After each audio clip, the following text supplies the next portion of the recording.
bagaimana tata cara sholat Id ya? Tentunya dengan niat, dengan kemudian sholat 2 rakaat ya.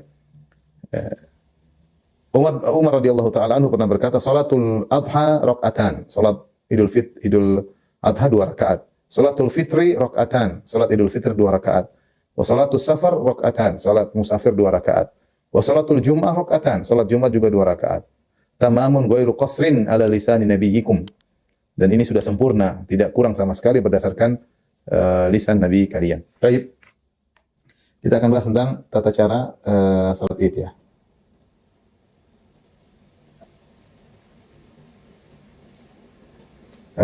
Mungkin kita bagi menjadi rakaat pertama, rakaat kedua ya.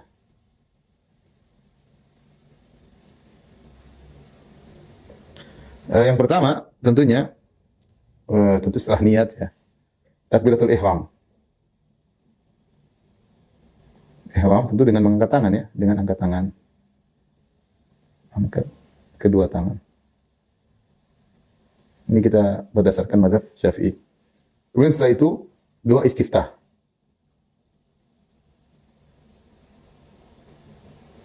Ya, terserah 2 istiftah mana. Ya.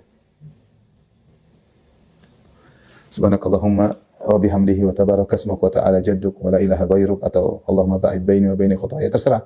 2 istiftah. Setelah itu baru disebut dengan takbir zawaid. Takbir zawaid. Takbir tambahan.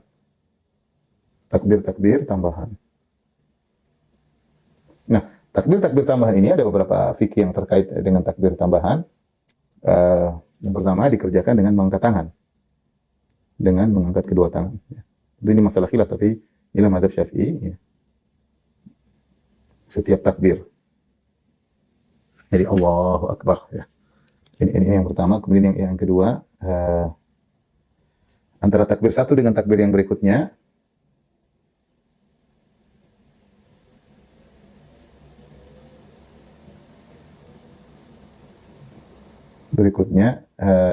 berzikir. Berzikir di antara zikir yang dianjurkan oleh mereka yaitu subhanallah wa bihamdi, subhanallah walhamdulillah wa la ilaha illallah akbar. Jadi kita takbiratul ihram Allahu akbar, setelah itu baca doa istiftah, kemudian baru takbiratul zawaid yang 7 takbir tambahan ya. 7 takbir tambahan. Jadi Allahu akbar, kemudian kita baca subhanallah walhamdulillah wa la ilaha illallah akbar. Allahu Akbar, baca lagi subhanallah, alhamdulillah, wa la ilaha illallah akbar, sampai 7 kali ya. Kemudian jika lupa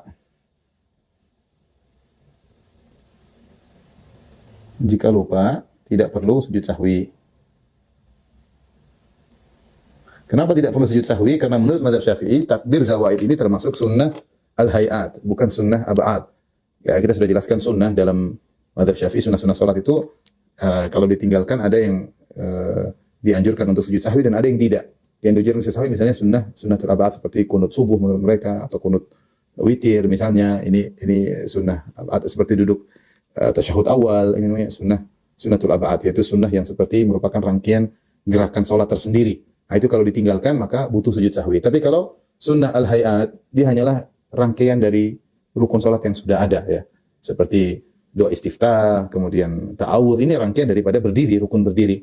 Sama seperti takbir zawaid. Takbir zawaid adalah rangkaian daripada bukan ibadah tersendiri, dia tidak, tapi dia rangkaian daripada takbiratul ihram menjelang bacaan. Sehingga kalau ada orang lupa untuk takbir zawaid, 7 takbir tersebut, dia mungkin lupa semuanya, tidak pakai takbir zawaid tambahan sama sekali, atau dia cuma baca 6, cuma baca 5 kali takbir, maka tidak jadi masalah. Tidak perlu sujud sahwi. Tidak perlu sujud sahwi. Baik, yang keempat ya. Jadi perhatikan di sini catatan untuk masalah zikir. Zikir itu hanya berada di antara takbir-takbir. Jadi zikir tidak ada sebelum takbir zawaid, sebelum takbir pertama tidak ada zikir, dan setelah takbir ke-7 juga tidak ada zikir.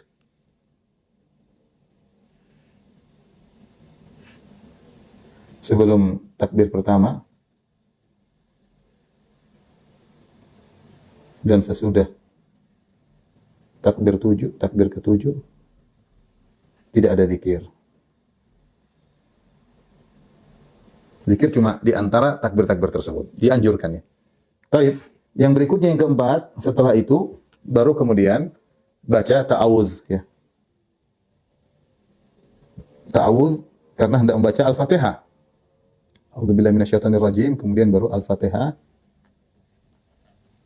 dan surat. Kemudian yang keenam baru takbir intiqal, takbir perpindahan. Perpindahan untuk ruku. Nah, inilah rakaat pertama ya, rakaat pertama. Rakaat kedua nanti kita praktikkan di akhir rakaat kedua. Yang pertama takbir intiqal, yaitu perpindahan dari sujud ke berdiri rakaat kedua, ke berdiri rakaat kedua, di rakaat kedua. Maksudnya kita rakaat pertama Allahu Akbar, namanya takbir intiqal, takbir perpindahan. Setelah itu baru takbir tambahan. Takbir tambahan 5 kali ya. 5 kali. Aturannya sama. Seperti takbir tambahan yang 7 kali rakaat pertama ya. Kemudian yang ketiga baru baca Al-Fatihah. Al-Fatihah dan surat. Baru keempat takbir intiqal. Perpindahan menuju ruku. Baik. Ini secara sederhana tata cara salat Id. Tapi kita praktekkan ya, kita praktekkan. Jadi niat, kemudian kita takbiratul ihram Allahu Akbar, kemudian kita baca istiftah ya, misalnya subhanakallahumma wa bihamdik wa tabaraka asmauk ta'ala jadduka la ilaha ghairuk. Kemudian baru takbiratul zawaid Allahu Akbar. Subhanallah walhamdulillah wa la ilaha illallah Allahu Akbar. Allahu Akbar. Yang kedua subhanallah, kemudian Allahu Akbar sampai yang keenam subhanallah, subhanallah, Allahu Akbar, Allahu Akbar. Yang ketujuh, tidak ada lagi zikir. Baru kita a'udzubillahi minasyaitonirrajim, bismillahirrahmanirrahim, baca Al-Fatihah, kemudian baca surat, baru kemudian kita takbir ruku Allahu Akbar, ya, seperti itu. Ya. Jadi di rakaat pertama takbirnya ada 9, takbiratul ihram 1, takbiratul zawaid 7, takbir ruku 1, jadi 9. Adapun pada rakaat kedua, takbir dari sujud bangun ke rakaat kedua 1, takbir intiqal, kemudian takbir tambah 5, kemudian takbir mau ruku lagi 7. Ada 7. Itu tata cara salat Id ya.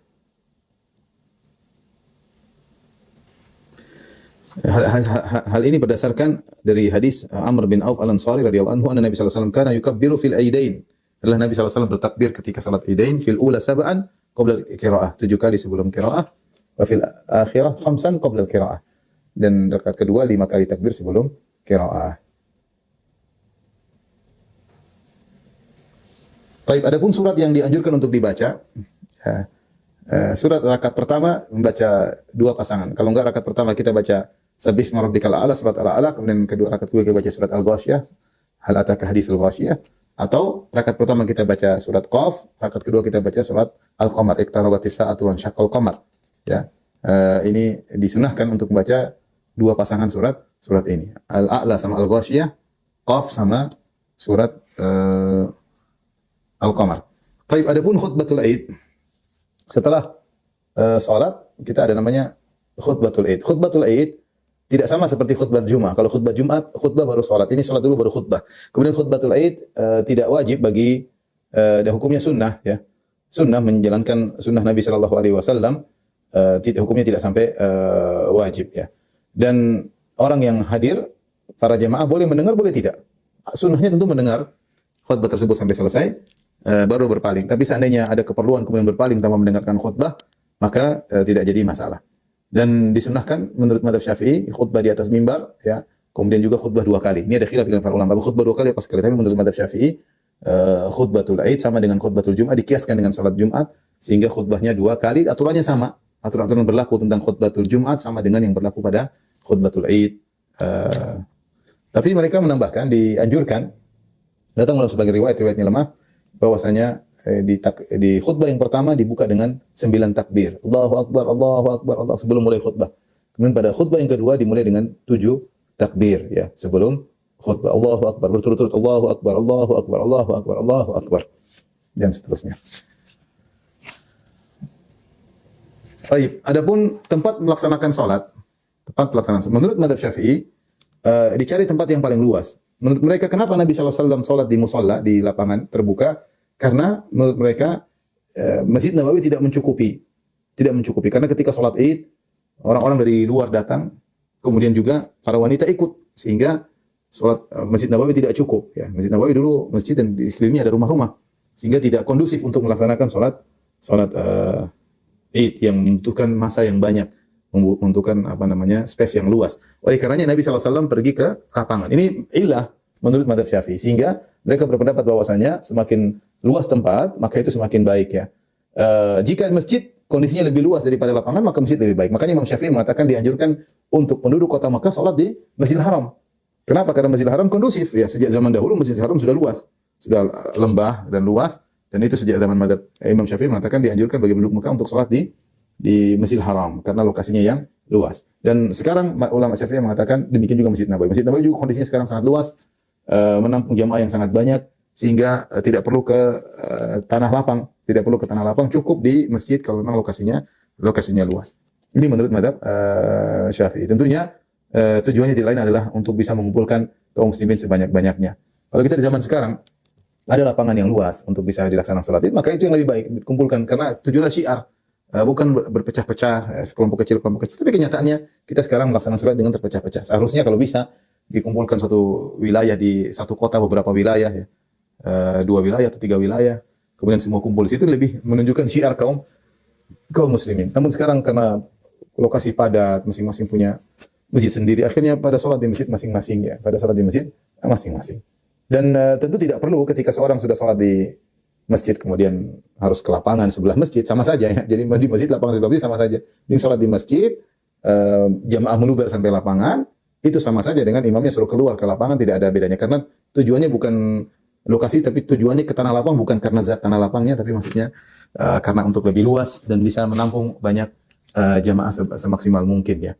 Waktu sholat Id, sebagaimana dalam hadis dari Al-Bara' bin Azib radhiyallahu anhu, qala sami'tu Rasulullah SAW yakhutub. Aku mendengar Rasulullah SAW berkhutbah, faqala inna awwala ma nabda'u min yaumina hadha an nusalliya. Yang pertama kali kita mulai dari hari ini adalah kita salat. Artinya salat Id dibuka dari awal waktu syuruk ya. Karena hari dimulai dari terbit fajar, tapi terbit fajar orang-orang sibuk untuk salat subuh. Setelah itu terbit matahari.